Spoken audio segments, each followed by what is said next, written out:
Hey, it's Cisco the Farscape guy. What is rust? What is internal rust? And what is material loss? Well, this is rust. If you can pick up pieces of the Farscape with your hands, look how brittle this is. This used to be iron, okay?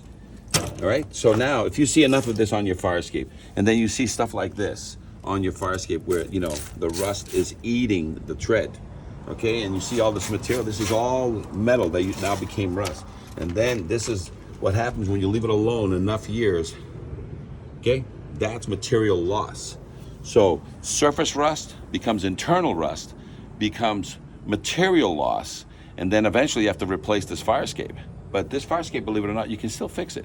The law is very clear. You must inspect and certify your Farscape every 5 years, including painting it every 5 years so that this doesn't happen.